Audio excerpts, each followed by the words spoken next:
आज आम आलोचना करने जाऊँ सामाजिक और सांस्कृतिक नेतृत्वर परवर्ती पर्याय तार संपर्क केमिति विभिन्न विज्ञान सहित एवं विभिन्न विषय वस्तु सहित संपर्क अच्छी ताकू आम अध्ययन करवा। आज सामाजिक सांस्कृतिक नेतृत्वर एक दिग हूँ यार संपर्क जमी अन्य विषय वस्तु गुड़िक बा विज्ञान गुड़िक एकक भाव तिष्ठि रहती सेमिति नृतत्व विज्ञान एकक भाव तिष्ठि रही पारे ना। यह एक मनीष विज्ञान होइथिबारु मनीष सहित संपृक्ति अनेक प्रकार विषय वस्तु सहित ये विज्ञानटी ओतप्रोत भाव जड़ित। तेणु आम जदि पढ़ा यार मीनिंग आम आगु डिस्कसन कर आज आलोचना करवा। से आलोचन जहाँ अच्छी जे ए नृतत्व विज्ञानटी आंथ्रोपोलॉजी आंथ्रोपोलॉगस ये दुईटा शब्द आसी। आंथ्रोपो कहले मनीष बा ह्यूमन, लोगस कहले स्टडी। तेणु यह संपूर्ण मानव अध्ययन को नहीं यह पर्यवेसित। तेणु मानव अध्ययनर जो अंश विशेष अच्छी ताहा आम आज अध्ययन करने को जाऊँ। जदि आम देखा विज्ञान जिते विज्ञान अच्छी ऑल साइंसेस ता सहित मनीष केमिति संपृक्ति हुए बा मनीष केमिति संपृक्ति करा जाए ताहा विषय अध्ययन करा जाए। किंतु ए सामाजिक और सांस्कृतिक नेतृत्व बा नेतृत्वर मुख्य उद्देश्य विषय वस्तुटी है मनीष केमिति अनेक विज्ञान को सृष्टि करिछि। कहीं ना मनीषर निजर बचापी एवं निजर सर्वाइवालिटी एवं निजर कंफर्टेबिलिटी बा निजे केमिति खुशी रहिबो पृथ्वी पृष्ठ केमिति सर्वाइव करिवो बा तिष्ठि रहिबो ताकू नहीं। तेणु मनीष विभिन्न प्रकार विज्ञानर सृष्टि करिछि जहाँ निज जीवन को रुद्धिमंत करिछि, निज जीवन को निज जीवनचर्या को रुद्धिमंत करिछि।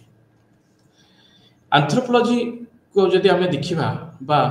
नृतत्व विज्ञान को आम देखा तार चारोटी सब डिसिप्लिन बा सब ब्रांचेस अच्छी जोटा कि उपशाखा कह जाए।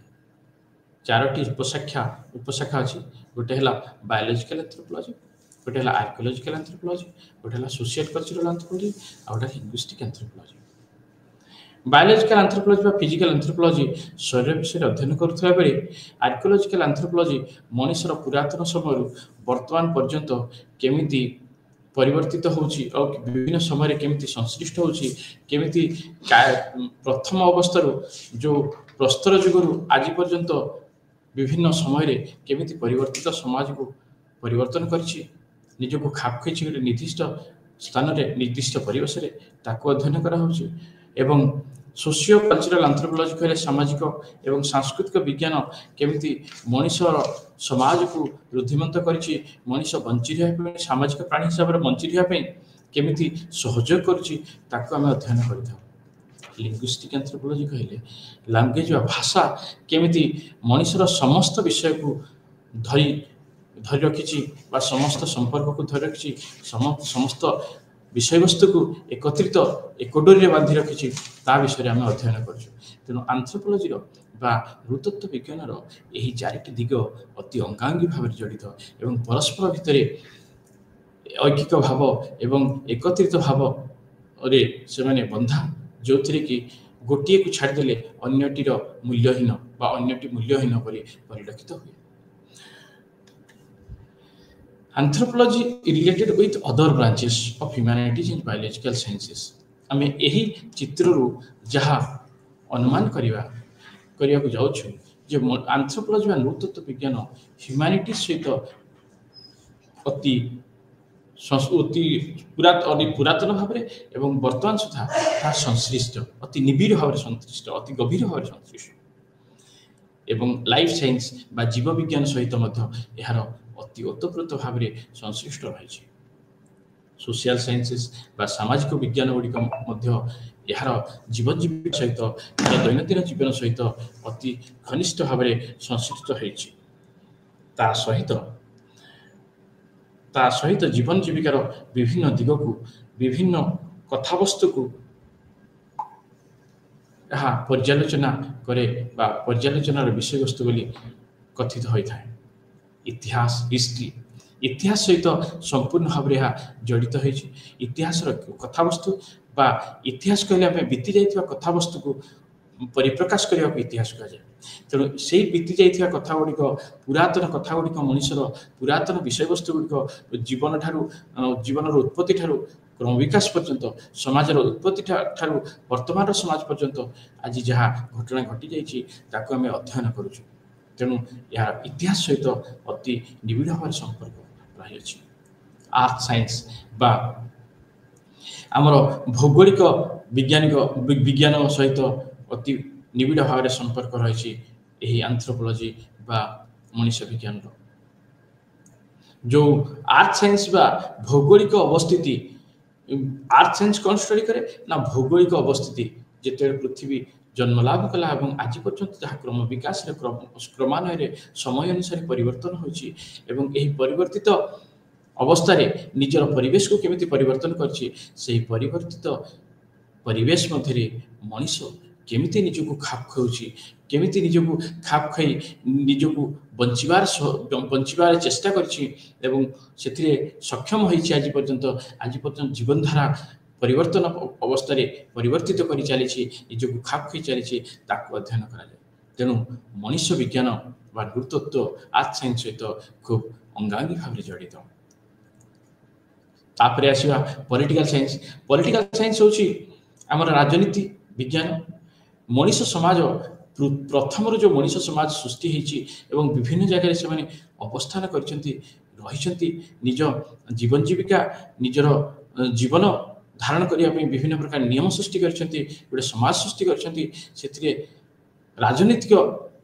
ଦୃଷ୍ଟିକୋଣରୁ ଦେଖିବାକୁ ଗଲେ ତାହା ମଧ୍ୟ ରାଜନୀତି ଠାରୁ କମ୍ ନୁହେଁ, ଆଜିକା ରାଜନୀତି ଠାରୁ କମ୍ ନୁହେଁ। କାରଣ ରାଜନୀତି ବିଜ୍ଞାନ ଗୋଟେ ହେଉଛି ଡିଭାଇସେସ୍ ବା ଗୋଟେ ଏକ ଅଂଶ ଯାହା ସମାଜକୁ ଶୃଙ୍ଖଳିତ ଢଙ୍ଗରେ ସୁନ୍ଦର ଭାବରେ ପରିଚାଳିତ କରିବାର ଗୋଟେ ମାଧ୍ୟମ। ଏବଂ ପ୍ରତ୍ୟେକ ସମାଜ, ଆମେ ପୁରାତନ ସମାଜ ଦେଖୁ ବା ନୂତନ ସମାଜ ଦେଖୁ, ପ୍ରତ୍ୟେକ ସମାଜ ନିଜର ନିର୍ଦ୍ଦିଷ୍ଟ ଢଙ୍ଗରେ ପରିଚାଳିତ ହୁଅନ୍ତି ଏବଂ ସେହି ନିର୍ଦ୍ଦିଷ୍ଟ ଢଙ୍ଗରେ ଯେଉଁ ପରିଚାଳିତ ହୁଅନ୍ତି ସେଥିପାଇଁ ଗୋଟେ ନିର୍ଦ୍ଦିଷ୍ଟ ନିୟମ ଥାଏ। ତାହା ଆଦିବାସୀ ସମାଜ ଏବଂ ଗ୍ରାମୀଣ ସମାଜରେ ମଧ୍ୟ ଦେଖାଯାଏ ଏବଂ ସେହି ନିୟମ ଗୁଡ଼ିକ ପ୍ରତ୍ୟେକ ବ୍ୟକ୍ତି ପ୍ରତ୍ୟେକ ସଦସ୍ୟ ସେ ସମାଜର ପ୍ରତ୍ୟେକ ସଦସ୍ୟ ତାକୁ ମାନିବାକୁ ବାଧ୍ୟ ଏବଂ ମାନିଥାନ୍ତି, ଯାହାଫଳରେ ସମାଜ ଖୁବ୍ ଶୃଙ୍ଖଳିତ ଢଙ୍ଗରେ ପରିଚାଳିତ ହୁଏ। ଏପଟେ ଆସିଲା ଇକୋନୋମି ବା ଅର୍ଥନୈତିକ ବିଜ୍ଞାନ ଆମକୁ ଅର୍ଥନୀତି, ପ୍ରଡକ୍ସନ, କନଜମ୍ପସନ ଏବଂ ଡିଷ୍ଟ୍ରିବ୍ୟୁସନ ବିଷୟରେ ଜ୍ଞାନ ଦେଇଥାଏ ବା କିଛି ଉତ୍ପାଦନ କରିବା, ତାକୁ ଭକ୍ଷଣ କରିବା ବା ତାକୁ ସମନ୍ୱୟରେ ବଣ୍ଟନ କରିବା, ବିଭିନ୍ନ ଲୋକଙ୍କ ଭିତରେ ବଣ୍ଟନ କରିବାକୁ ନେଇକି ଇକୋନୋମିର ସୃଷ୍ଟି ହୋଇଛି ବା ଅର୍ଥନୀତିର ସୃଷ୍ଟି ହୋଇଛି। ଠିକ୍ ସେଭଳି ଆମ ସମାଜ ପୂର୍ବ କାଳରୁ ନିଜ ପାଖରେ ନିଜସ୍ୱ ଉପାୟରେ ନିଜସ୍ୱ ଢଙ୍ଗରେ ତାହା କରିଆସୁଥିଲା ଏବଂ କେମିତି ସେଇ ଇକୋନୋମି ବା ପ୍ରଡକ୍ସନଟା ତାଙ୍କ ନିଜ ଭିତରେ ଖୁବ୍ ସୁନ୍ଦର ଭାବରେ ଡିଷ୍ଟ୍ରିବ୍ୟୁସନ କରୁଥିଲେ ବା ତାଙ୍କ ଭିତରେ ବଞ୍ଚି ରହିବା ପାଇଁ କେମିତି ବଣ୍ଟା କରୁଥିଲେ ବା ନିଜ ଭିତରେ କେମିତି ଭାଗବଣ୍ଟା ହେଉଥିଲା, କେମିତି ସେମାନେ ତାକୁ ନେଇକି ଜୀବନ ଜୀବିକା ଆଗଉଥିଲେ, ତା ଉପରେ ଅଧ୍ୟୟନ କରିବା ହେଉଛି ଇକୋନୋମିକ ବା ଇକୋନୋମିକ ଆନ୍ଥ୍ରୋପୋଲୋଜି। ମେଡିକାଲ ସାଇନ୍ସ, ଯଦି ମେଡିକାଲ ସାଇନ୍ସ ଦେଖିବା ବା ବିଜ୍ଞାନର ଏକ ପ୍ରଭୂତ ଅଙ୍ଗ, ମଣିଷ ବଞ୍ଚିବାର ଗୋଟେ ପ୍ରଭୂତ ଡିଭାଇସେସ୍ କହିଲେ ଅତ୍ୟୁକ୍ତି ହେବ ନାହିଁ। ମଣିଷ ବଞ୍ଚିବାର ଗୋଟେ ଅତ୍ୟନ୍ତ ଗୁରୁତ୍ୱପୂର୍ଣ୍ଣ ବିଷୟ କହିଲେ ଅତ୍ୟୁକ୍ତି ହେବ ନାହିଁ। ଆଜି ପର୍ଯ୍ୟନ୍ତ ମଣିଷ ନିଜସ୍ୱ ଢଙ୍ଗରେ ନିଜସ୍ୱ ଉପାୟରେ ଗୋଟେ ନିର୍ଦ୍ଦିଷ୍ଟ ପରିବେଶରେ ନିର୍ଦ୍ଦିଷ୍ଟ ଭୌଗୋଳିକ ସ୍ଥାନରେ ବଞ୍ଚି ରହିଛି। ସେତେବେଳେ ବିଭିନ୍ନ ପ୍ରକାର ରୋଗ ଥିଲା, ଆଜି ମଧ୍ୟ ରୋଗ ଅଛି। ଆଜି ଆମେ କେମିକାଲ ଦ୍ୱାରା ତାକୁ ଭଲ କରିବାକୁ ଚେଷ୍ଟା କରୁଛୁ, କିନ୍ତୁ ସେ ମଣିଷ ପରିବେଶର ବିଭିନ୍ନ ଜିନିଷକୁ ବ୍ୟବହାର କରି ଏବଂ ତାର ନିଜସ୍ୱ ଉପାୟରେ, ନିଜସ୍ୱ ଚିନ୍ତାଧାରାରେ, ନିଜସ୍ୱ ଚଳଣିରେ, ନିଜସ୍ୱ ବୁଦ୍ଧିରେ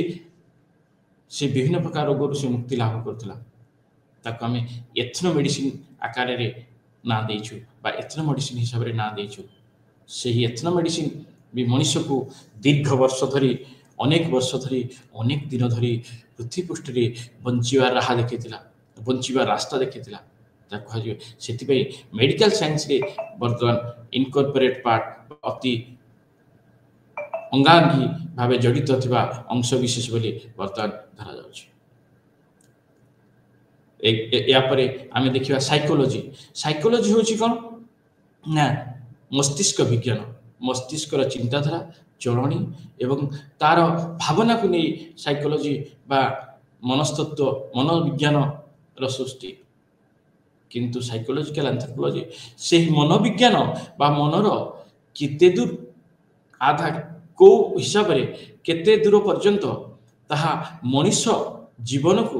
ଦୈନନ୍ଦିନ ଜୀବନକୁ ରୁଦ୍ଧିମନ୍ତ କରିଛି ତାକୁ ଅଧ୍ୟୟନ କରୁଛି ସାଇକୋଲୋଜିକାଲ ଆନ୍ଥ୍ରୋପୋଲୋଜି। ତେଣୁ ସାଇକୋଲୋଜି ସହିତ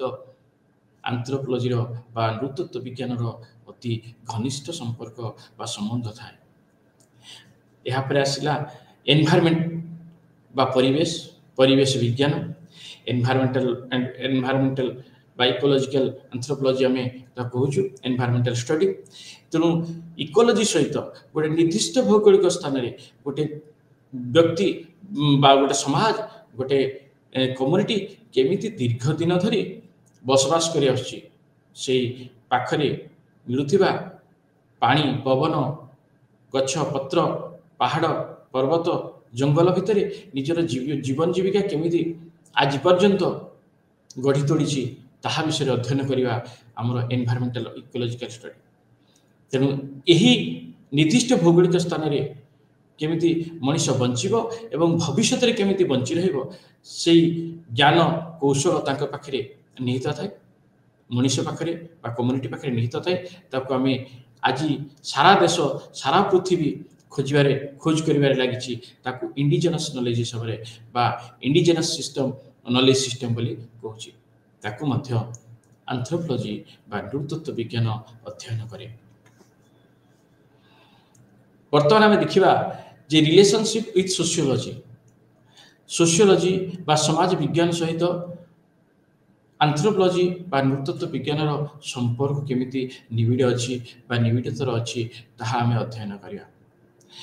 The social science that is closest to the social anthropology is sociology. ଯଦି ଆମେ କ୍ଲୋଜେଷ୍ଟ ବିଜ୍ଞାନ ଦେଖିବା ବା ଅତି ନିକଟତର ବିଜ୍ଞାନ ଦେଖିବା ସମାଜ ବିଜ୍ଞାନ ହେଉଛି ସାମାଜିକ ସାଂସ୍କୃତିକ ନୃତତ୍ଵର ଅତି ନିକଟତର। It claims to the study society, not just a single aspect of politics or economic aspect but all of it. ତେଣୁ ସମାଜ କେବଳ ନିର୍ଦ୍ଦିଷ୍ଟ ଭାବରେ ଗୋଟିଏ ପଲିଟିକାଲ ଇକୋନୋମି ଓର ପଲିଟିକାଲ ଆନ୍ଥ୍ରୋପୋଲୋଜି ଓ ଇକୋନୋମିକ ଆନ୍ଥ୍ରୋପୋଲୋଜି ଉପରେ ପର୍ଯ୍ୟବେସିତ ନୁହେଁ, କିନ୍ତୁ ମଣିଷର ସମସ୍ତ ବିଷୟରେ ଆଳଦୀର୍ଘ ଏବଂ ମଣିଷର ସମସ୍ତ ଜୀବନ ଜୀବିକା ଜୀବନ ଶୈଳୀ ଜୀବନଚର୍ଯ୍ୟାକୁ ତାହା କେମିତି ଭାବରେ ରୁଦ୍ଧିମନ୍ତ କରିଥାଏ ତାକୁ ହିଁ ଅଧ୍ୟୟନ କରେ ଓ ତାକୁ ହିଁ ଆନ୍ଥ୍ରୋପୋଲୋଜିର ବିଷୟବସ୍ତୁ ବୋଲି ଗ୍ରହଣ କରାଯାଇଛି ଏବଂ ତାହା ଅଧ୍ୟୟନ କରାଯାଉଛି। The two men who are regarded as the founder of the British tradition in anthropology are Manilovsky and A.R. Radcliffe Brown। ଯଦି ଦୁଇ ଜଣକୁ ଆମେ ଦେଖିବା, ଦୁଇ ଜଣ ମୁଖ୍ୟ ବ୍ୟକ୍ତି ଯେଉଁମାନେ କି ସୋସିଆଲ ଆନ୍ଥ୍ରୋପୋଲୋଜି ଓ ଆନ୍ଥ୍ରୋପୋଲୋଜିକୁ ବ୍ରିଟିଶ ବା ୟୁରୋପିଆନ କଣ୍ଟ୍ରିରେ ଏଷ୍ଟାବ୍ଲିଶ କରିଛନ୍ତି, ସେମାନେ ହେଉଛନ୍ତି ଜଣେ ହେଉଛନ୍ତି ମାନିଲୋସ୍କି ଆଉ ଜଣେ ହେଉଛନ୍ତି A.R. Radcliffe Brown। Many of the newer British universities have combined the departments of sociology and anthropology। ତେଣୁ ବ୍ରିଟିଶ ୟୁନିଭର୍ସିଟି ବହୁତ ବ୍ରିଟିଶ ୟୁନିଭର୍ସିଟିରେ କ'ଣ ହୁଏ ନା ଆନ୍ଥ୍ରୋପୋଲୋଜି ଆଉ ସୋସିଓଲୋଜିକୁ ଗୋଟିଏ ଡିପାର୍ଟମେଣ୍ଟ ବୋଲି ଅଭିହିତ କରାଯାଏ। Anthropology and sociology provides comparative framework, interpret and explain the human social behavior, study different social institution। ତେଣୁ ଆନ୍ଥ୍ରୋପୋଲୋଜି ବା ନୃତତ୍ଵ ବିଜ୍ଞାନ ଆଉ ସମାଜ ବିଜ୍ଞାନ ଦୁଇଟି ଯାକ ସମାଜର ବିଭିନ୍ନ ଇନଷ୍ଟିଚ୍ୟୁସନ ବା ସାମାଜିକ ଅନୁଷ୍ଠାନଗୁଡ଼ିକ ଅଧ୍ୟୟନ କରନ୍ତି ଏବଂ ସେହି ସାମାଜିକ ଅନୁଷ୍ଠାନଗୁଡ଼ିକ କେମିତି ଭାବରେ ଓତପ୍ରୋତ ଭାବରେ ଜଡ଼ିତ, ପ୍ରତ୍ୟେକ ସହିତ କେମିତି ଜଡ଼ିତ ଏବଂ ତା'ର କାର୍ଯ୍ୟ, ତା'ର ଉତ୍ପତ୍ତି ଏବଂ ତା'ର ମଣିଷ ବିକାଶରେ ତା'ର ସହାୟକ କେତେ, ତାହା ମଧ୍ୟ ଅଧ୍ୟୟନ କରାଯାଏ ଏହି ଆନ୍ଥ୍ରୋପୋଲୋଜି ବା ସୋସିଆଲ କଲଚରାଲ ଆନ୍ଥ୍ରୋପୋଲୋଜିରେ। ଅତଏବ ଆନ୍ଥ୍ରୋପୋଲୋଜି ବା ନୃତତ୍ତ୍ୱ ବିଜ୍ଞାନ ଏବଂ ସମାଜ ବିଜ୍ଞାନ ଦୁଇଟି ଯାକ ସାମାଜିକ ଅନୁଷ୍ଠାନକୁ ଅଧ୍ୟୟନ କରୁଥିବାରୁ ତାହା ଦୁଇ ଜଣ ଯାକ ପରସ୍ପର ସମ୍ପର୍କିତ ବୋଲି ଧରାଯାଏ। Anthropology related with political science. ଆମେ ଯଦି ଏହି ଚିତ୍ରଟିକୁ ଅଧ୍ୟୟନ କରିବା ଦେଖିବା ଯେ ଆନ୍ଥ୍ରୋପୋଲୋଜି ଯଦି ଆମେ ମଣିଷ ସହିତ, ମଣିଷ ଜୀବନ ସହିତ, ମଣିଷର ଉତ୍ପତ୍ତି ସହିତ ଯଦି ଆମେ ନୃତତ୍ତ୍ୱ ବିଜ୍ଞାନଟିକୁ ସଂଶ୍ଳିଷ୍ଟ କରୁଛୁ, ତାର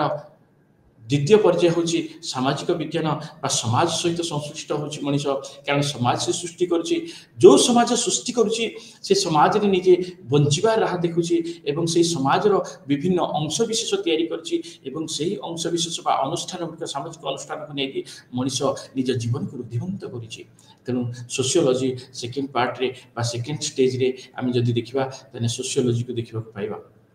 ଏବଂ ଶେଷରେ ଆମେ ଦେଖିବା ଯେ ଏହି ସମାଜକୁ କେମିତି ସୁନ୍ଦର ଭାବରେ ଗଢ଼ି ତୋଳିବା ପାଇଁ, ସୁନ୍ଦର ଭାବରେ ଶୃଙ୍ଖଳିତ ଢଙ୍ଗରେ ପରିଚାଳିତ କରିବା ପାଇଁ ଯଦି କୌଣସି ପ୍ରକାର ଡିଭାଇସ୍ କାମ କରେ, ତାହା ହେଉଛି ପଲିଟିକାଲ ସାଇନ୍ସ ବା ରାଜନୀତି ବିଜ୍ଞାନ। ରାଜନୀତି, ଆଜିର ରାଜନୀତି ବିଜ୍ଞାନ ବା ପୂର୍ବରୁ ଦେଖିବା ଗ୍ରାମରେ ରାଜନୀତି ଚାଲିଛି ବା ଗ୍ରାମରେ କୌଣସି ସମସ୍ୟାକୁ ସମାଧାନ କରିବା ପାଇଁ ଯେଉଁ ସମ୍ପର୍କର ସ୍ଥାନ ସୃଷ୍ଟି ହୁଏ, ଯେଉଁ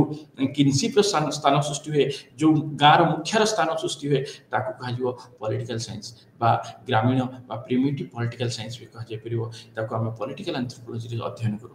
ତେଣୁ ସେଥିରୁ ଆମେ ଏସେନ୍ସ ନେଉ, ସେଥିରୁ ଆମ ମୁଖ୍ୟ ଅଂଶ ଗ୍ରହଣ କରୁ ଯେ ପଲିଟିକାଲ ସାଇନ୍ସ, ଯଦି ଆମେ ବେସିକ୍ ପଲିଟିକାଲ ସାଇନ୍ସ ଦେଖିବା, ତାହା ମୂଳ କାରଣ ହେଉଛି ବା ମୂଳ ଲକ୍ଷ୍ୟ ହେଉଛି ଯେ ସମାଜକୁ ନିର୍ଦ୍ଦିଷ୍ଟ ଢଙ୍ଗରେ ପରିଚାଳନା କରିବା, ନିର୍ଦ୍ଦିଷ୍ଟ ଢଙ୍ଗରେ ପରିଚାଳନା କରିବା କୁହନ୍ତି, ଯେଉଁ ଡିଭାଇସ୍ଟା କହନ୍ତି ତାକୁ କହନ୍ତି ପଲିଟିକାଲ ସାଇନ୍ସ। ତେଣୁ ସୋସାଇଟି ନିର୍ଦ୍ଦିଷ୍ଟ ଭାବରେ, ନିର୍ଦ୍ଦିଷ୍ଟ ନିୟମରେ, ନିର୍ଦ୍ଦିଷ୍ଟ ନୀତିରେ, ନିର୍ଦ୍ଦିଷ୍ଟ ରୀତିନୀତିରେ ତାହା ପରିଚାଳିତ ହୁଏ ସାଂସ୍କୃତିକ ନିୟମ ଦ୍ୱାରା। ଗୋଟେ ନିର୍ଦ୍ଦିଷ୍ଟ ସମାଜ ନିଜର ସାଂସ୍କୃତିକ ନିୟମ ଦ୍ୱାରା ପରିଚାଳିତ ହୁଏ। ତେଣୁ ଆନ୍ଥ୍ରୋପୋଲୋଜି, ପଲିଟିକାଲ ଆନ୍ଥ୍ରୋପୋଲୋଜି ଆଉ ବା ରାଜନୈତିକ ନୃତତ୍ତ୍ୱ ଆଉ ନୃତତ୍ତ୍ୱ ଆଉ ପଲିଟିକାଲ ସାଇନ୍ସ ବା ରାଜନୀତି ପରସ୍ପର ଭାବରେ ଖୁବ୍ ଜଡ଼ିତ ବା ପରସ୍ପରର ଜ୍ଞାନ ନିଜ ଭିତରେ ଆଦାନ ପ୍ରଦାନ କରିଥାନ୍ତି, ତେଣୁ ପରସ୍ପର ସମ୍ପର୍କିତ। ନେକ୍ସଟ ଆସିଲା anthropology relation with economy. Economy କହିଲେ କ'ଣ? ଆମେ ଆଗରୁ ଜଷ୍ଟ ଟିକେ ପୂର୍ବରୁ ଡିସ୍କସନ୍ କରିଥିଲେ ପ୍ରଡକ୍ସନ୍, କନଜମ୍ପସନ୍ ଆଣ୍ଡ ଡିଷ୍ଟ୍ରିବ୍ୟୁସନ୍। କୌଣସି ଉତ୍ପାଦନ, ତାକୁ ଖାଦ୍ୟ ବା ବିଭିନ୍ନ ଭାବରେ ତାକୁ ଗ୍ରହଣ କରିବା ଏବଂ ଶେଷରେ ତାକୁ ସମନ୍ୱୟରେ ପରସ୍ପର ଭିତରେ ବଣ୍ଟନ କରିବା। ଏହାକୁ ଏକ୍ସଚେଞ୍ଜ ସିଷ୍ଟମ ଯେଉଁଟା କହୁଛୁ ବର୍ତ୍ତମାନ, ଏକ୍ସଚେଞ୍ଜ ପ୍ରଡକ୍ଟ ୱିଥ୍ ପ୍ରଡକ୍ଟ, ଯେଉଁଟା ବାଟା ସିଷ୍ଟମ ଆଗରୁ ଚାଲିଥିଲା। ତେଣୁ ଏହି ଯେଉଁ ଇକୋନୋମିକ୍ ଟ୍ରାଞ୍ଜାକ୍ସନଟା ମଣିଷ ଜୀବନ ବା ସମାଜକୁ ଗୋଟେ ଭିନ୍ନ ଦିଗ ଦେଖାଇଛି ଏବଂ ଭିନ୍ନ ଦିଗରେ ବର୍ତ୍ତମାନ ଡେଭଲପ ଇକୋନୋମିକ୍ ଆସିଯାଇଛି। ତେଣୁ କିନ୍ତୁ ତାର ସ୍କେଲିଟନ ବା ପୂର୍ବ ଅବସ୍ଥାକୁ ଆମେ ଅଧ୍ୟୟନ କରିବା ଯଦି, ତାହେଲେ ସମାଜ କେମିତି ଅତି ସ୍ୱଳ୍ପ ଇକୋନୋମିରେ, ଅତି ସ୍ୱଳ୍ପ ରୋଜଗାରରେ, ନିର୍ଦ୍ଦିଷ୍ଟ ଜାଗାରେ, ନିର୍ଦ୍ଦିଷ୍ଟ ଭୌଗୋଳିକ ସ୍ଥାନରେ କେମିତି ବସବାସ କରୁଥିଲା ତାକୁ ଅଧ୍ୟୟନ କରିବା ବା ତାକୁ ସେ ଏସେନ୍ସଟାକୁ ଅଧ୍ୟୟନ କରାଯାଉଛି। ତାକୁ କହନ୍ତି ଇକୋନୋମିକ୍ ଆନ୍ଥ୍ରୋପୋଲୋଜି। ଯେଉଁ ପୁରାତନ ସମାଜ, ଗ୍ରାମୀଣ ସମାଜ, ଆଦିବାସୀ ସମାଜ, ସେମାନେ ଆଜି ପର୍ଯ୍ୟନ୍ତ ତାଙ୍କ ଇକୋନୋମିକୁ ବା ତାଙ୍କର ଅର୍ଥନୀତିକୁ କେମିତି ସୁପରିଚାଳିତ କରନ୍ତି, ଶୃଙ୍ଖଳିତ ଢଙ୍ଗରେ ସୁପରିଚାଳନା କରନ୍ତି, ତାକୁ ଅଧ୍ୟୟନ କରାଯାଏ ଇକୋନୋମିକ୍ ଆନ୍ଥ୍ରୋପୋଲୋଜିରେ। ସେଥିପାଇଁ ଇକୋନୋମିକ୍ର ବେସିକ୍ ନଲେଜ ଆଉ ଇକୋନୋମିକ୍ ଆନ୍ଥ୍ରୋପୋଲୋଜିର ବେସିକ୍ ନଲେଜ ବା ନୃତତ୍ତ୍ୱ, ଅର୍ଥନୈତିକ ନୃତତ୍ତ୍ୱର ବେସିକ୍ ନଲେଜ ବା ମୌଳିକ ଜ୍ଞାନ ପରସ୍ପର ସମାନ ଥାଏ। ତେଣୁ ସେଭଳି ଭାବରେ ପରସ୍ପର ଜଡ଼ିତ ବା ପରସ୍ପର ସମ୍ପର୍କିତ। नेक्स्ट पढ़िया हमें anthropology relation with psychology. The concept of personality is the basis of psychological studies. आम साइकोलॉजिकल जो अध्ययन करूँ बा मनस्तत्वर जो अध्ययन करूँ, मनस्तत्व विज्ञान कौन अध्ययन करे ना मनुष्यर मस्तिष्क को अध्ययन करे, तार पर्सनालिटी को अध्ययन करे, तार व्यवहार को अध्ययन करे, तार चालीचलन विचारधारा को अध्ययन करे। ठीक से पड़ी साइकोलॉजिकल एंथ्रोपोलॉजी मनुष्यर विचारधारा चलनी एवं निर्दिष्ट संस्कृति बंची रहा तार जो चलनी जो चिंताधारा जो चिंताधारा जो आवश्यकता होता है अध्ययन करे एवं से निर्दिष्ट चिंताधारा निर्दिष्ट प्रकार चलनी निर्दिष्ट प्रकार भावधारा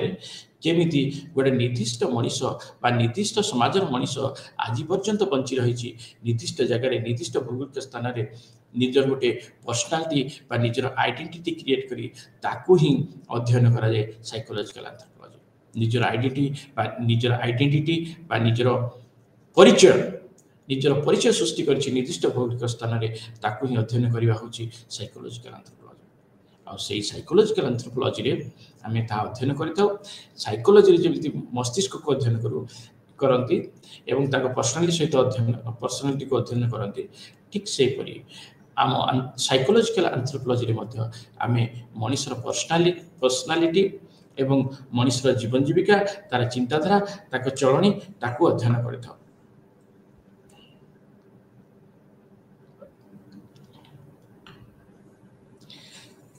तेणु जदि आम कहवा culture is reflected personality and personality is reflected in culture, जो संस्कृतिटा आमर पर्सनालिटी आमर कार्यकलाप आमर चिंताधारा आम चलनी आम खाद्यपेय आम बसवास गृह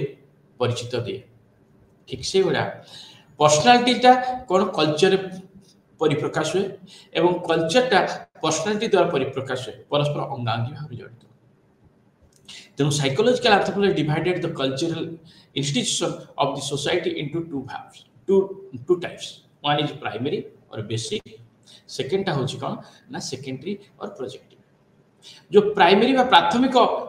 मौलिक विषयटी हूँ कौन comprise geographical environment, economic, family, socialisation practices, the polity, while the latter is comprise myth, folklore, religion, magic, art. तेणु एठी जदि आम देखिबा प्राइमरीटी कौन ना जियोग्राफिकल एनवायरनमेंट, निर्दिष्ट भौगोलिक स्थान रे केमिति निजर स्थिति बा आइडेंटिटी बजाय रखुଛି, तार इकोनॉमी बा तार अर्थनीति केमिति परस्पर भितर लेन देन होछि, किए काहाटु कौन नउछि किए काहाटु कौन दउछि, केमिति भाबरे तांका भितर लेन देन चली। फैमिली परिवार केमिति सृष्टि होछि, परिवार कंटिन्यूटी केमिति होछि, परिवार को व्यक्ति विशेष माने रहुछन्ति एवं तांकर कार्य कौन। नेक्स्ट होछि फोकलोर बा लोक कथा जो रही केमिति प्रत्येक जीवन को प्रत्येक चलनी को आमोद प्रमोद को केमिति वृद्धिमंत करुछि। तापर आसला सोशलाइजेशन प्रोसेस बा सामाजिक चलनी केमिति सामाजिक चलनी केमिति ताकर शिक्षा हुए, कौट शिक्षा हुए, मनुष्य जीवन सामाजिक चलनी शिक्षा हुए। मनुष्य जन्म होला परे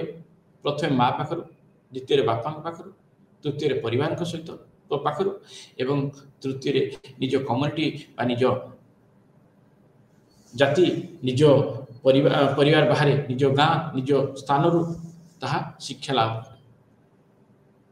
तेणु एथिरे कौन होइछि ना विभिन्न प्रकार धार्मिक शिक्षा अछि, मैजिकल प्रैक्टिसेस, फोकलोर अछि, मिथ अछि, चिंताधारा चलनी कथा साहित्य भाषा विज्ञान गीत नाच धर्मर भावना धर्मर चलनी धर्मर व्यवस्था समस्त विषय वस्तु गुड़िक मनुष्यर जीवन जीविका को वृद्धिमंत करे परिचालित करे। तेणु साइकोलॉजी सहित मनुष्य विज्ञान बा ह्यूमन साइंस नृतत्व विज्ञान अति अंगांगी भाव जड़ित अच्छी परस्पर संपर्कित।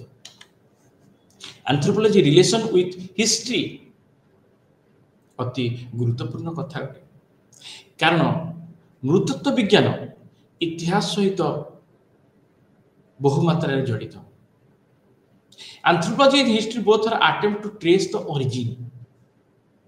Anthropology বা নৃতত্ত্ব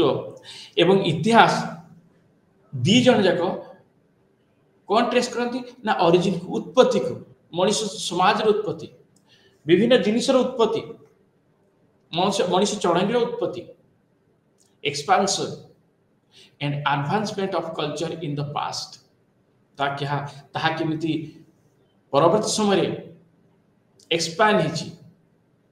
ବା ଚତୁର୍ଦିଗକୁ ବିସ୍ତାରିତ ହେଇଛି ଏବଂ ତାହା କେମିତି ଆଡଭାନ୍ସମେଣ୍ଟ ହେଇଛି କେମିତି ଡେଭଲପମେଣ୍ଟ ହେଇଛି କେମିତି ଆଗକୁ ଉନ୍ନତି କରିଛି ମଣିଷ ସମାଜର ମଣିଷ ସଂସ୍କୃତିର ତାହା ଅଧ୍ୟୟନ କରେ। Here we mean the age when human being had not attained the competence of using the language as speech and also write. एठी हमें देखू जो दिनठू मनीष लेखापढ़ा शिखिला से दिनठू इतिहास सृष्टि है। इतिहास अर्थ कौन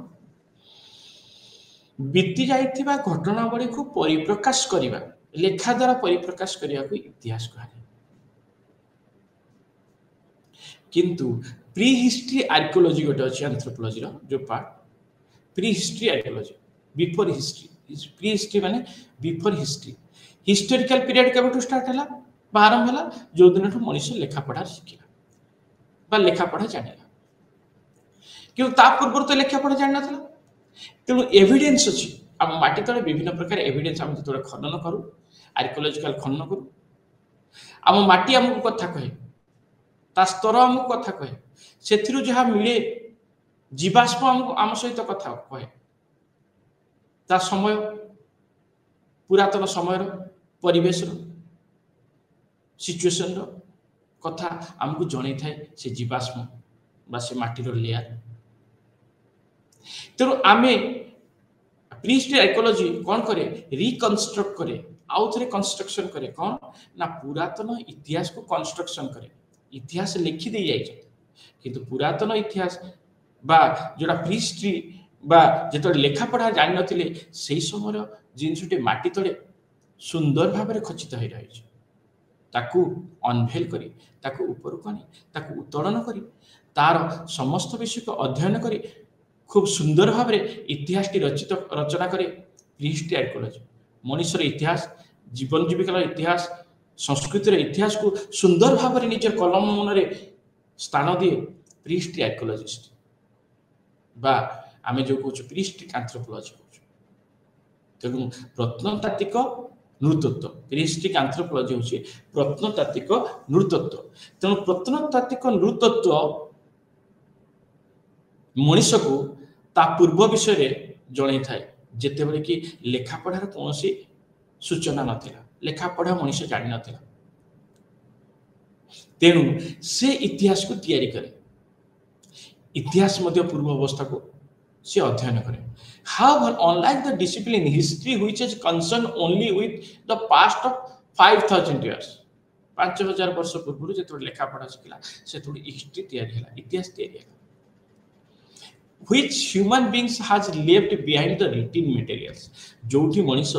लेखा पढ़ार मटेरियल बा लेखा पढ़ार किछि दस्तावेज छाड़ी दे जायतिला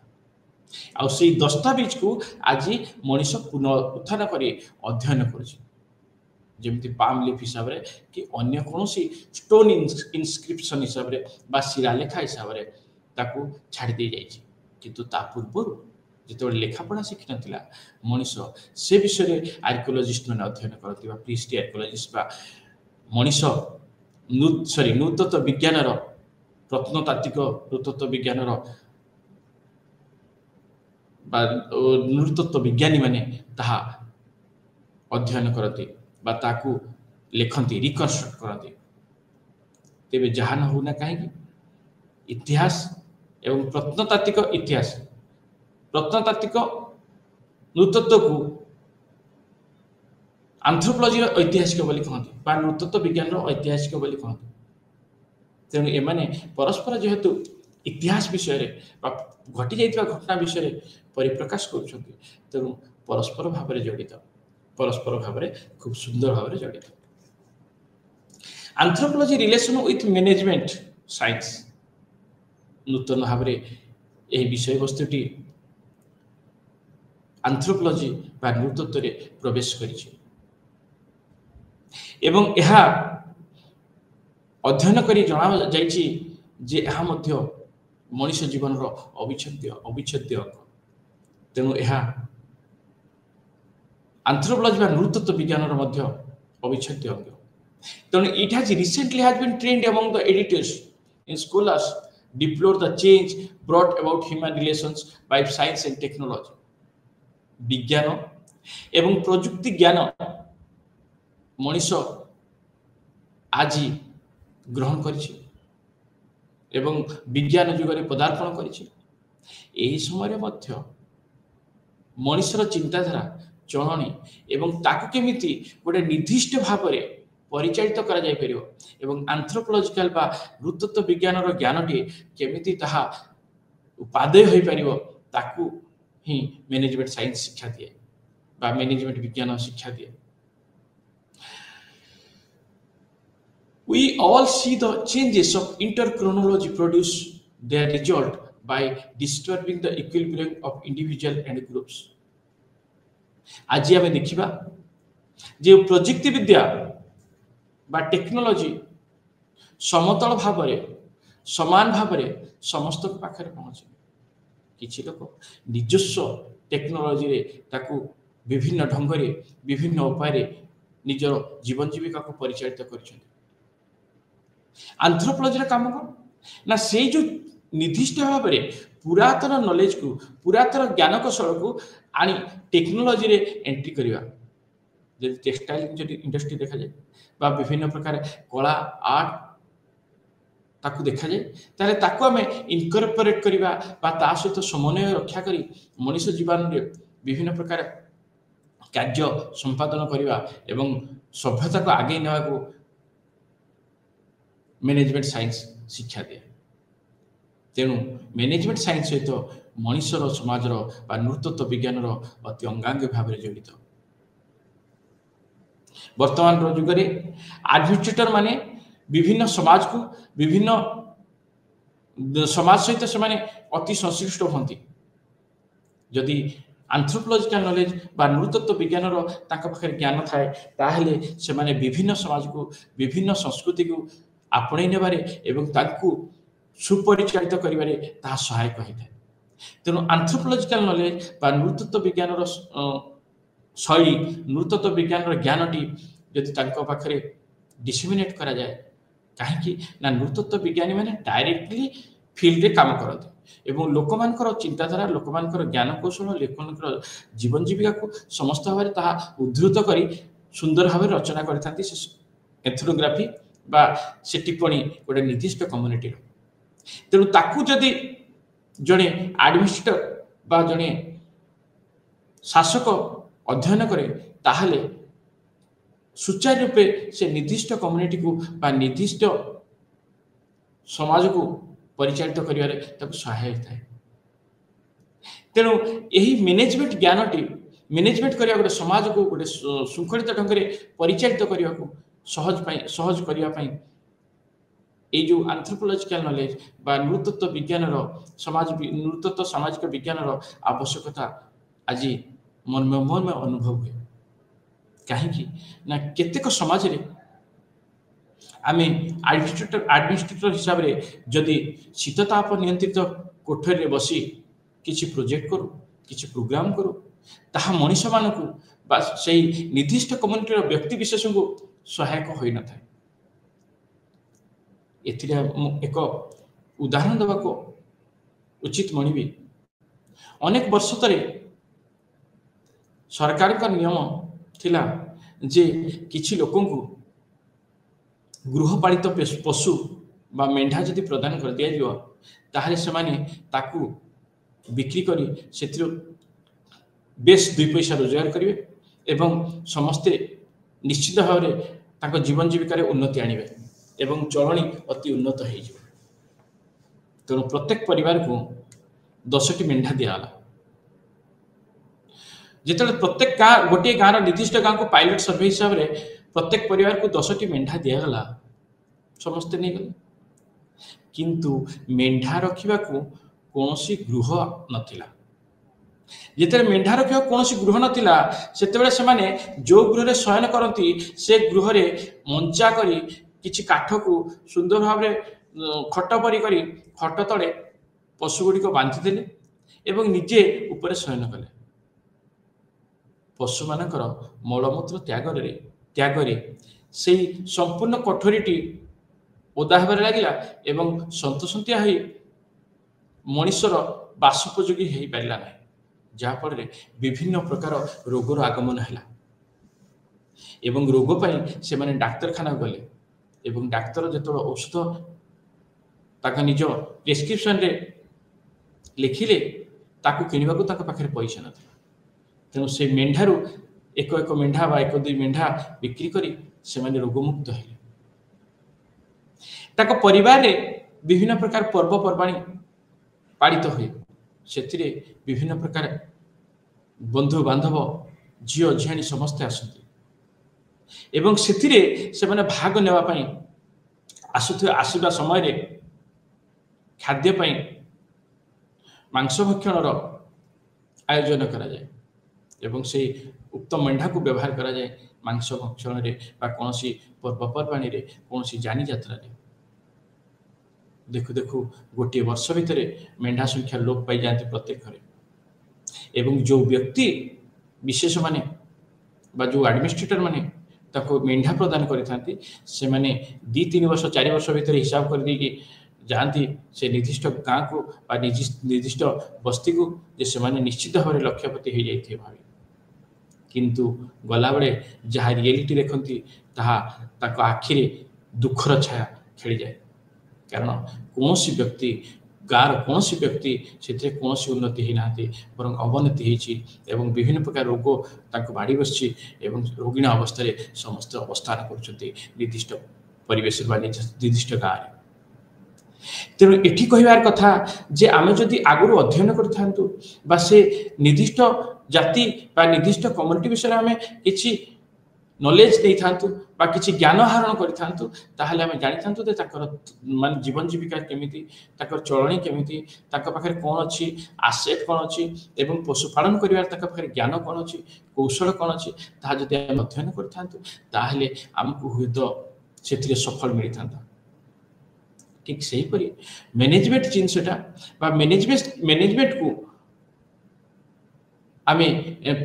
मैनेजमेंट आमे केमिति करि परिया जदि आमे किछि इनफॉरमेशन अछि गोटे कम्युनिटी उपरे गोटे सोसाइटी उपरे ताहले सुचारू रूपे परिचालित करि परिया बा सुचारू रूपे परिचालन करिवारे हमकु सहायक हो।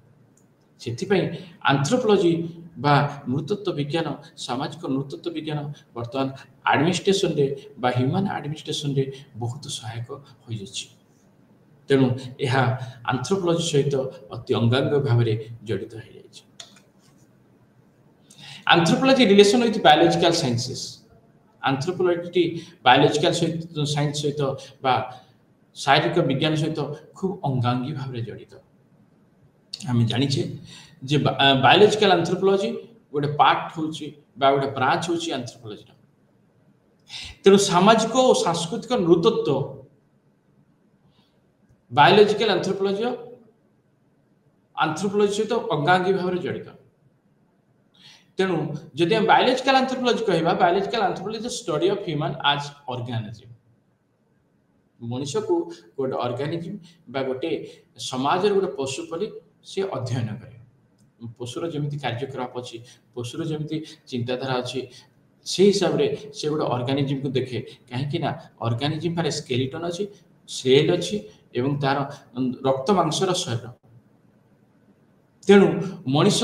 ताको प्रथमे गोटे समाज ऑर्गेनिज्म बा गोटे व्यक्ति विशेष गोटे जीव बोली देखा जाए देखे एवं से जीव कौन ना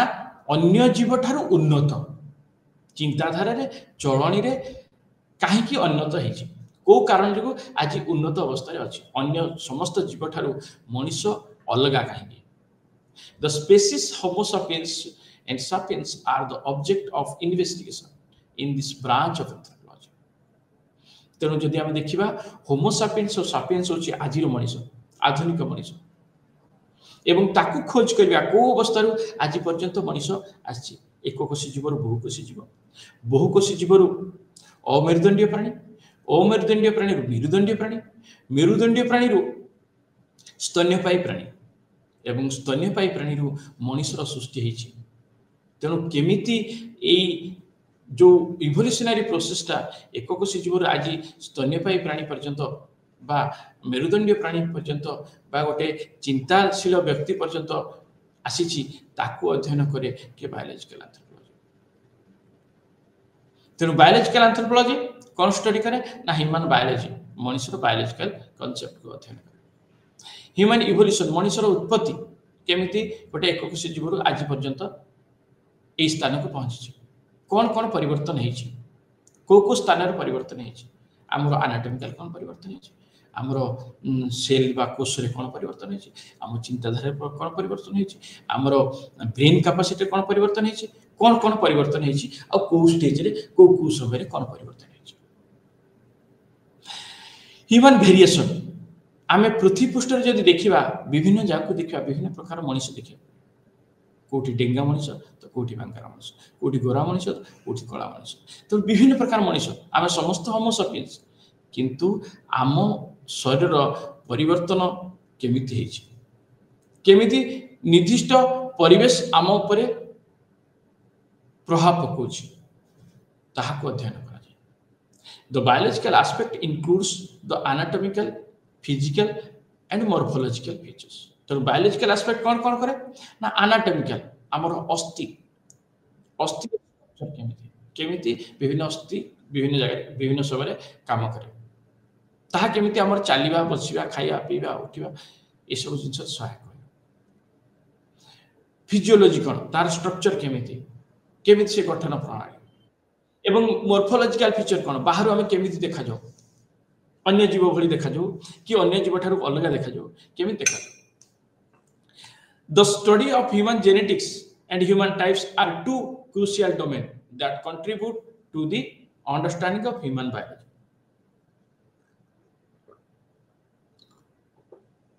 Human biology, evolution and variation. तेणु मनीष को अध्ययन करे तार जेनेटिक्स बा जेनेटिकल कैरेक्टर कौन जोटा कि गोटे क्रुशियल रोल प्ले करे कौन पाई ना गोटे ह्यूमन बायोलॉजी पाई, ता ह्यूमन बायोलॉजी को अध्ययन करिया पाई बुझिया पाई, ता शारीरिक गठन शारीरिक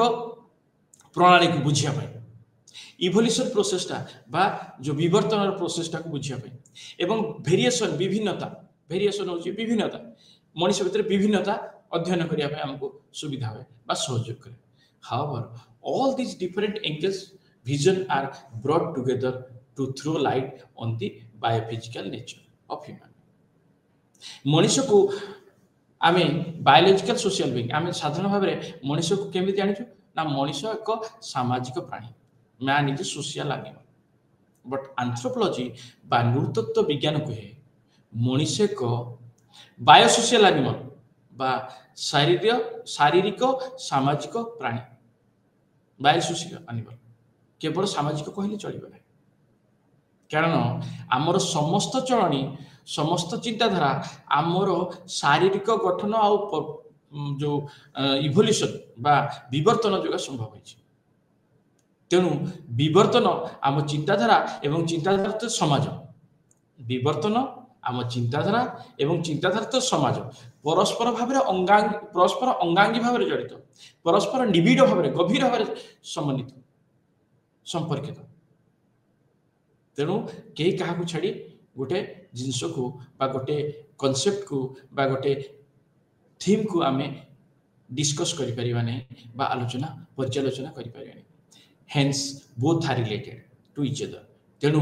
बायोलॉजिकल एंथ्रोपोलॉजी आ बायोलॉजी बा बायोलॉजिकल साइंसेस अति निबिड़ भाव संपर्कित परस्पर संपर्कित। Relationship with linguistic anthropology, language सहित भाषा सहित केमिति सामाजिक और सांस्कृतिक नृतत्वर संपर्क अच्छी बा संपर्क जड़ित थाए। One of the most distinctive feature of human being is the ability to communicate through speech. मनुष्यर गोटे अति डिस्टिंक्टिव बा अलगा भावे बा डिफरेंट फीचर्स जदि कह सेटा हूँ कौन ना कम्युनिकेट करे मनीष अन्य जड़े मनीष को भावर आदान प्रदान करे आ से भावर आदान प्रदान प्रणालीटा कौन स्पीच कथा आम कथा द्वारा आम भावर आदान प्रदान कर परस्पर भावर आदान प्रदान कर विभिन्न प्रकार कथा भंगी शैली एवं कथाटा आम केमी इट आर्टिकुलेट द स्पीच माने आम भंगी आम पार्टीर भंगी आम जीभर विभिन्न प्रकार भंगी आम विभिन्न कथा कही था विभिन्न भाषा कही था विभिन्न कथा सांकेतिक चिन्ह सांकेतिक भाषा को वर्णना कर तेणु यह हूँ अन्य जीव ठारू अलग फीचर बा मनीष को अलग करी गढ़ी तोड़ी पृथ्वी पृष्ठ the branch of socio cultural anthropology that studies language is called linguistic anthropology तेणु यही लैंग्वेज को भाषा को अध्ययन कर जो एंथ्रोपोलॉजिकल नॉलेज बा नृतत्व ता कहती लिंग्विस्टिक एंथ्रोपोलॉजी बा भाषा नृतत्व बा भाषाविद नृतत्व linguistic anthropology account for the diversity of language on two ways जब लिंग्विस्टिक एंथ्रोपोलॉजी आम अध्ययन करिया ताहा दीटा भाग रे विभक्त करा जाय it can be shown that culture influences the structure and content of language आमर कल्चर आम संस्कृति स्ट्रक्चर बा गठन एवं तार कंटेंट बा विषय वस्तु भाषार विषय वस्तु को प्रभावित करते प्रभावित करे एवं तार इम्प्लिकेशन हो केमिति इम्प्लिकेट हो के को जगह इम्प्लिकेशन हो खा भुंज गिरी आम ओडिया कहूँ से भाषाटा आमर भावभंगी को आम चिंताधारा को आमर जड़े जन को केमिति भाव में कम्युनिकेट करवा से भाषा ही हमको जणे दे एवं ताहा मध्य आमर मेंटल एबिलिटी बा मेंटल कैपेसिटी को मध्य प्रदर्शित करे इंडिकेट करे linguistic diversity arises at least partially from cultural diversity जदि कल्चरल डाइवर्सिटी हुए बा कल्चर विभिन्नता आसे ताहले लैंग्वेज रो भाषार मध्य विभिन्नता पळे आसे भाषार मध्य किछि ट्विस्ट आसे भाषार मध्य किछि परिवर्तन आसे it can also be shown that linguistic feature affect the other aspect of culture तेणु भाषा मध्य अन्य किछि जिंस बा अन्य सबु जिनिस ऊपर मध्य प्रभाव पकाय जेमती order to reveal the relationship between language and culture एटा कौन करे ना लैंग्वेज और कल्चर को भाषा और संस्कृति को दीटा मध्य समन्वय सृष्टि करे either path of mention to ways which has resulted debate and discourse the matter the linguistic anthropologist borrowed from the socio-cultural anthropologist तेणु लिंग्विस्टिक भाषा भाषाटा कौटू आनी तो ना सामाजिक और सांस्कृतिक नृतत्व कहीं ना समाज संस्कृति और भाषा तीनटा परस्पर खूब खूब निबिड़ भाव जड़ित the meaning and content of the words and phrases in each language unique notions that are intelligible only to people who speak that particular language which is a product of their culture तो language टा होची गोटे by product of culture चिंताधारा चलनी जीवन जीविकार गोटे by product the language of some people may not have referential terms for certain features of world around them this gives the clue of those features which do not hold any cultural significance to that people तेणु यह जीवन जीविका जीवन चलनी भाषा को भाषा एवं संस्कृति आवेग सृष्टि करे एवं परस्पर भितर खूब संपर्क जड़ित करे language linguist and linguistics anthropologists is the former are mainly concerned with the study how the language particularly written ones are constructed and structured but linguistic anthropologists study unwritten languages and also languages written languages तेणु भाषाटा आम कौटू ना गोटे संस्कृति तैयारी हुए तेणु जो linguistic anthropologist माने अनरिटेड लैंग्वेज को बेसिकली से माने अध्ययन करते अनरिटेड जेमती आमर विभिन्न गंडी गदबा धुरुआ विभिन्न भाषा विभिन्न समाज विभिन्न प्रकार भाषा प्रचलित अच्छी से भाषा को लिंग्विस्टिक एंथ्रोपोलॉजी माने अध्ययन एंथ्रोपोलॉजिस्ट माने अध्ययन करते तेणु ताको स्ट्रक्चर वे बा निर्दिष्ट ढंग से ता अध्ययन करते एंथ्रोपोलॉजी स्टडीज द अनरिटेड लैंग्वेजेस तेणु जो जहाँ लिखा है जहाँ लेखारे न थाए ताहा अध्ययन करते overall both are related to each other जदि एमिति भाव देखिबा ताहले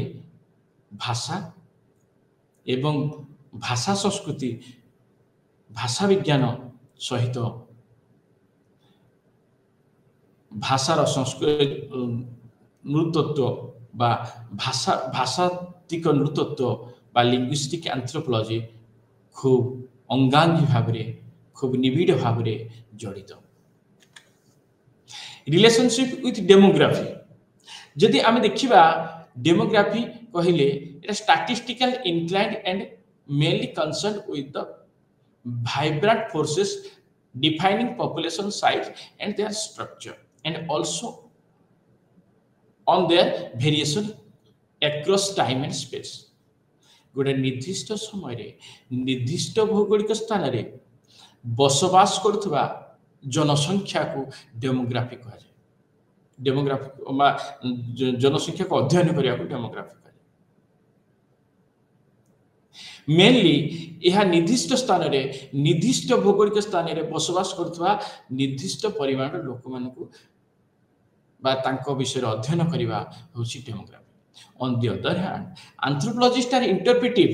and put an eye on social organization and how it shapes the production and reproduction of human population से निर्दिष्ट जगह रे निर्दिष्ट को भौगोलिक स्थान रे एंथ्रोपोलॉजिस्ट कौन करते ना गोटे समाज को अध्ययन करते तार ऑर्गेनाइजेशन को अध्ययन करते तार निर्दिष्ट नियम को अध्ययन करते जो नियम गुड़िक मनीष समाज रे तार निजर मनीष समाज सृष्टि करने एवं निजर जेनेरेशन बा पीढ़ी को परिचालित करने एवं नूतन पीढ़ीर आविर्भाव करने को नियम परिचालित अच्छी को नियम को से मानुंट को नियम द्वारा से परिचालित ताको अध्ययन करे anthropological demography is a part and parcel of demography subject which gathers information from anthropological theory and methods to give us better improved understanding of demographic issues in present and past populations. So anthropological demography गोटे demography part and parcel बा अंश विशेष ताहा theory आ तार method बा तोर तार सब प्रणाली गुड़िक केमिति भाव में इम्प्रूवमेंट करिवो केमिति भाव ताको अध्ययन करिवो केमिति भाव ताको ठीक भाव सुचारू रूपे अध्ययन करा जाय परिवो ताहा एंथ्रोपोलॉजी बा डेमोग्राफिक एंथ्रोपोलॉजी मानक पाखरु ज्ञान आहरण करता it's a beginning and growth rest at the junction between social cultural anthropology and demography and with main focus of migration population process specially fertility and mortality तेणु यह अध्ययन कौन करे ना माइग्रेशन पॉपुलेशन फोकस करे गुरुत्व दिए क्या ना माइग्रेशन पॉपुलेशन केमिति माइग्रेट हो जाउछ गोटे निर्दिष्ट जगह निर्दिष्ट भौगोलिक स्थान आउ गोटे भौगोलिक स्थान कहीं माइग्रेट कर कारण कौन इकोनॉमिक कारण अच्छे कि अन्य कारण कौन अच्छे तेणु से कारण गुड़िक खोज करती एवं ताकर जीवन जीविका उपरे खोज करती डिसिप्लिन तेणु ये जो खोज करवा गोटे निर्दिष्ट जाति निर्दिष्ट व्यक्ति विशेष को बा निर्दिष्ट कम्युनिटी को तांकर विषय तांकर फर्टिलिटी मोर्टालिटी तांकर जन्म मृत्यु विषय अध्ययन करिया डेमोग्राफिक एंथ्रोपोलॉजी जेमती अध्ययन करे डेमोग्राफी मध्ये सेमती अध्ययन करे से डेमोग्राफी और डेमोग्राफिकल एंथ्रोपोलॉजी परस्पर भाव खूब अंगांगी भाव जड़ित रिलेशनशिप विथ फिलोसफी एंथ्रोपोलॉजी और फिलोसफी खूब निबिड़ भाव परस्पर जड़ित anthropologist have always tried to relate with philosophical foundation तेणु आंथ्रोपोलॉजिस्ट मैंने फिलोसॉफिकल फाउंडेशन को सब रिलेट कराते सब सहित अंगांगी भाव में जड़ित होती मनुष्य समाज सहित फिलोसफी कौन संपर्क अच्छी अध्ययन करे समाज को जाई निर्दिष्ट भाव में अध्ययन करे से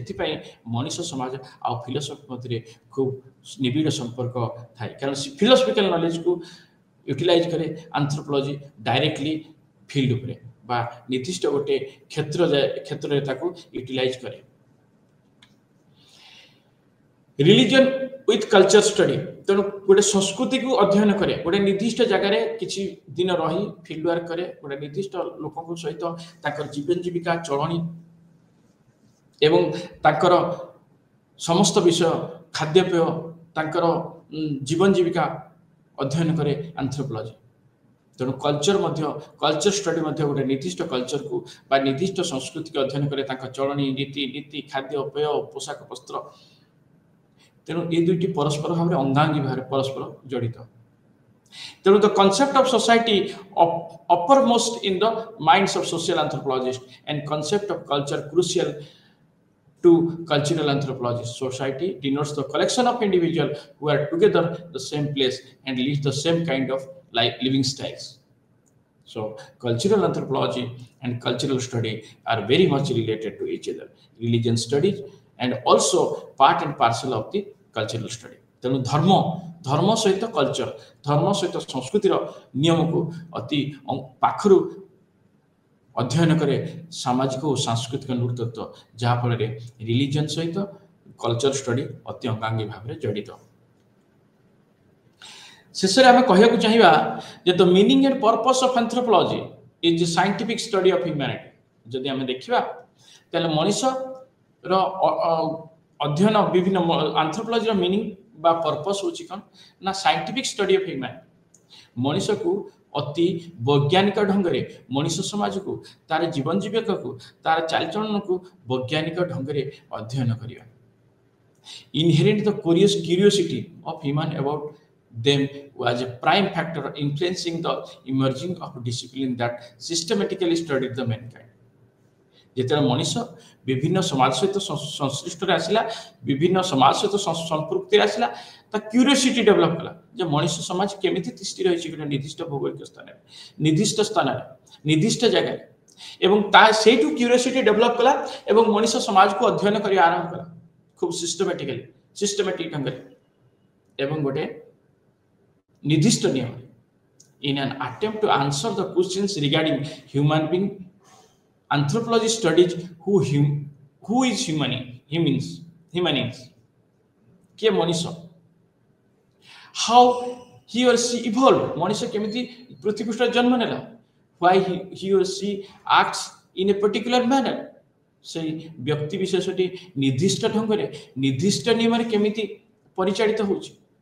ताकू अध्ययन करिया से चिंता कर The ultimate aim and study of human being is not merely acquiring the knowledge regarding them, their society and culture, but in applying the knowledge to so gained in the solving the practical problem faced by the mankind all over the world. तेणु जो M and objective जदि मुख्य लक्ष्य मनुष्य विज्ञान बा नृतत्वर मुख्य लक्ष्य केवल जे ज्ञान आहरण करबा विषय जानिबा ताको सोसाइटी विषय पढ़िबा अध्ययन करिया ताहा नुहे जो सामाजिक एवं सांस्कृतिक जो अवस्था गुड़िक परिवर्तन होउछि बा चिंताधारा परिवर्तन होउछि एवं ताको भितरे जो प्रॉब्लम फेस करछन्ती बा जो असुविधा गुड़िक होउछि ताकू समाधान करिया होउछि एंथ्रोपोलॉजी रो मुख्य लक्ष्य सेति पई अप्लाइड एंथ्रोपोलॉजी गोटे निर्दिष्ट भाव में डेवलप करा है जोटा कि एंथ्रोपोलॉजिकल नॉलेज निज फील्ड बा क्षेत्र पाखरे ताहा कार्यकारी करा जाय परियो Anthropology interested in comprehending humanity in its totality is a concern with all variety of human population, however small, big or any other and every part of the world, both past and present. मनुष्य समाज को सुंदर भाव में श्रृंखलित ढंग से विभिन्न समाज को विभिन्न भौगोलिक अवस्थित अध्ययन करवा एवं तांकर जीवन जीविका तांकर चालीचलन तांकर आचार व्यवहार तांकर संस्कृति एवं जीवन ठाणी को अध्ययन करवा होछि मानव विज्ञान रो मूल लक्ष्य आज यही विषय वस्तु को मुझे कही समाप्त करने को चाहूँगी जे मनुष्य आ मनुष्य विज्ञान एक सामाजिक स्तर रे बा वर्तमान समाज रे एक ନୂତନ ଆବିଷ୍କାର ଆଉ ଯାହା ମଣିଷ ସମାଜକୁ ଗୋଟେ ନୂତନ ଦିଗଦର୍ଶନ ଦେବ ଏବଂ ମଣିଷର ନିର୍ଦ୍ଦିଷ୍ଟ ଭାବରେ ଜ୍ଞାନକୁ ଦିଗଦର୍ଶନ ଦେବ। Thank you all.